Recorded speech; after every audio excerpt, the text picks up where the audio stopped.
Okay, so here are my thoughts on Nintendo's show on E3 press conference, or just direct, or whatever they call it. It's basically not a press conference. They didn't come up on like the on the stage this time or anything. They just had like 1 hour just showing off some games, and also I got a little late for it. I didn't get to see it live for some reason, so I just watched a few of the videos, and I'm here to tell you my opinion. I'm both very overwhelmed and underwhelmed. For the most part, underwhelmed. But let's start with the good things. Mario Kart 8. Okay, I'm not a huge fan of Mario Kart, despite the fact that I own every Mario Kart game that there is. So clearly there's something it's doing to me that makes me want to buy them all the time, because they always innovate something. There's always something new that they add, like the hang glider in Mario Kart 7 and stuff. And this time, it's anti-gravity. It's practically F-Zero X now. Like when they added the hang glider, I thought it looked like F-Zero X because you're like floating in the air. You can either like speed through the sky and land quickly, or you can like float and get really high, but that also makes you really slow. But now they're taking it to the next level by making it anti-gravity, and you can drive in loops and stuff. It looks really cool, but it just kind of begs the question, why can't they make an F-Zero game? Like, Mario Kart practically looks like F-Zero now. It looks identical. The only thing we need now is a health bar and Captain Falcon. Then let's talk about Super Smash Bros. This one is coming out for both the 3DS and the Wii U. And honestly, there wasn't too much information. They showed a lot of footage of the game, but there wasn't really anything that really revealed anything about the game, except a few characters. Like, I thought they were pretty cool, like Villager from Animal Crossing. I was always wondering what they were going to call him, if they were going to ever have him in the game, if they were going to call him Boy, or Girl, or Human. But they call him Villager. Okay, that works. And he's got very creative moves and stuff. That's really nice. I've always like thought of having him and like letting him use the shovel and all the other weird tools. So that's pretty cool. And they also showed Mega Man as a newcomer in the game.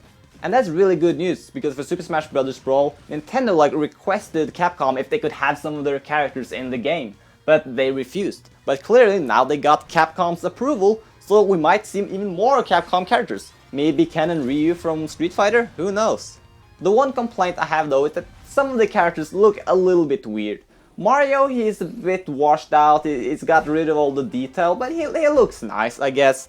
But like Link, I don't know, his eyes and his hair, it looks a little bit weird. Just look closely at him and you can see that he just looks odd. And also Bowser, if you look closely, just pause the video at some point, you can see Bowser looks kind of strange. Everybody else looked okay. I haven't really looked too close on them, but it's like, with Link, every time he appears in a new game, he always looks weird.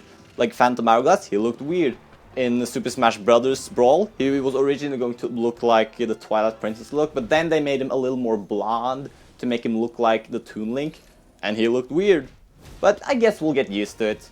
Oh, and also Skyward Sword with the really clear lips. Again, he looked weird, but we did get used to it. And also they're constantly switching between having him left-handed and right-handed. Now he's left-handed again, so they're keeping it a bit different. I prefer him left-handed because there are almost no left-handed characters, so I'm kind of glad he's left-handed. I think that's nice. I really hadn't seen too much into all the videos. There was a Bayonetta video, but I didn't really get time to see that, or the X video, which I heard is like really good looking Wii U game, this open world game, you can fly in a mech. I haven't really got to see that trailer, I'm sorry. I'm just kind of focusing on the first party stuff now. They got Wind Waker HD remake. I'm not sure if they're calling it HD or if they're calling it Wind Waker Reborn. It was a little unclear. But yeah, it looks cool. I wish they could have lifted the graphics a little more. I mean, like, after seeing Ocarina of Time 3D getting a great graphic lift with the character models, I'm a little disappointed that Wind Waker is pretty much just change in the lighting. That's pretty much all they changed. They didn't even like increase the textures or anything, but it does look nice. And they have like this thing where you can like throw bottle mail and receive bottle mail from the Miiverse, like things that other people have written on the internet. That's pretty cool.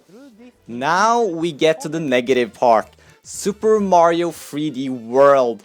Oh my god. This was stupid on so many levels. My god. Look, seriously.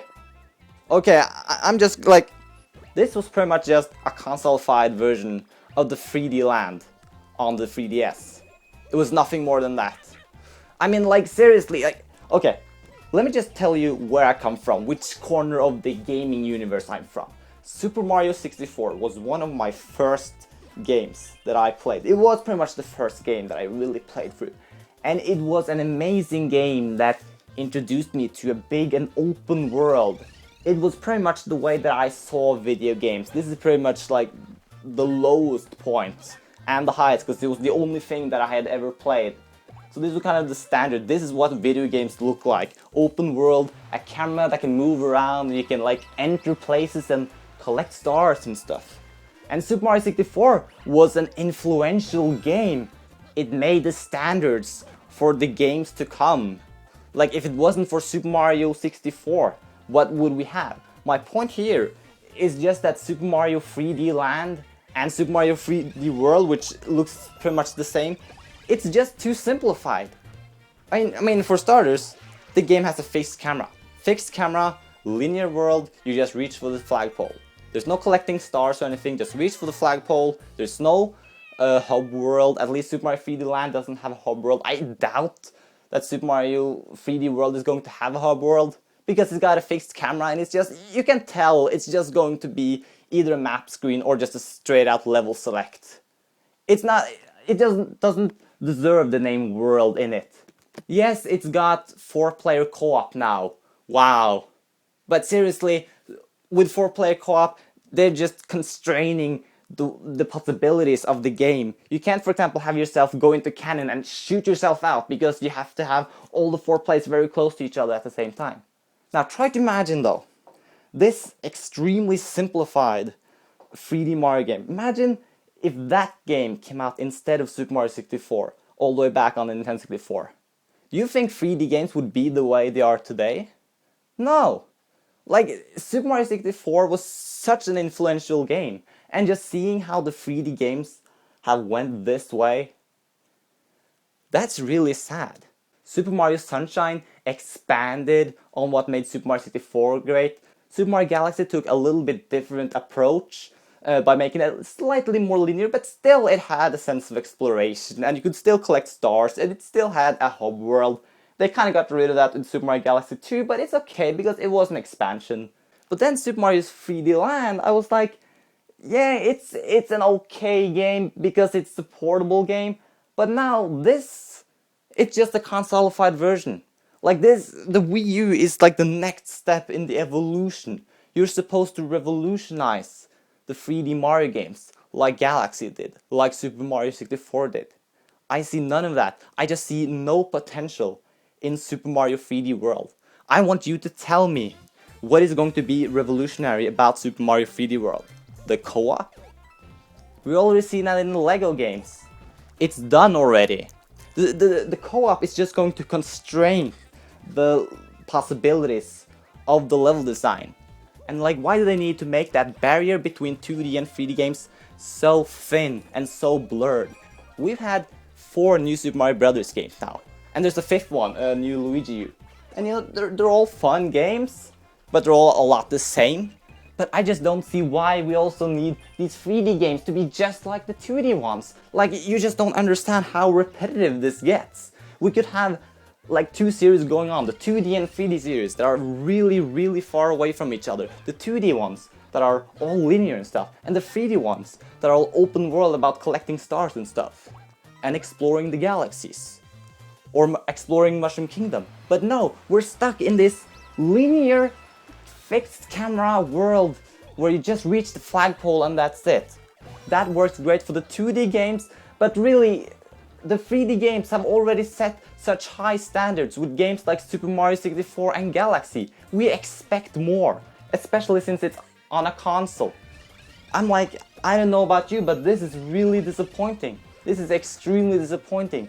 Wouldn't you want something that's just a lot more revolutionary? Nintendo, you can't just put out the same crap. I'm sorry, I'm just really doubtful about Nintendo, because a lot of the time that's kind of what we want, but Super Mario 3D Land and Super Mario 3D World does not wake nostalgia. It doesn't please the fans of the 2D Mario games, and it doesn't please the fans of the 3D Mario games. It falls right between and ends up being a mediocre game. And you might think I'm prejudgmental about this, but you can tell it's pretty much the same engine. It's the same sound effects, it's the same moves, everything is the same. You can tell it is Super Mario 3D Land. Play Super Mario 3D Land and you know exactly how Super Mario 3D World is going to be. I'm sorry, I'll pass this one. Super Smash Bros. Looks great, Wind Waker Remake looks great, Mario Kart 8 looks great, but this one is a major disappointment. It would have been nice to just have one 3D platformer, just one good 3D platformer. Now that there's no Banjo game that's going to be made, what 3D platformer can we rely on? The 3D platformer is what I grew up with, but there are like no good 3D platformers out there anymore. None. And that is sad. I'm not going to make a deeper video explaining about Nintendo or anything. I'm going to make, in a few days, I'll make a video about Sony and Microsoft. And yes, you can follow me on Twitter at Adrian_Passion, where I'll post a little bit more about my opinions on the future announcements on E3. But really, I'm sorry, the 3D Mario game, I was really looking forward to that we could finally get something revolutionary. But it just doesn't live up to any of our expectations. But Nintendo, you did great with the rest of the games, so I'm going to give you a clap for that. One bad game doesn't outweigh the good ones. So keep it up, Nintendo, but also learn from your mistakes. I will be watching you, and you can't release the same crap over and over again. Thanks for watching, everybody, and happy gaming.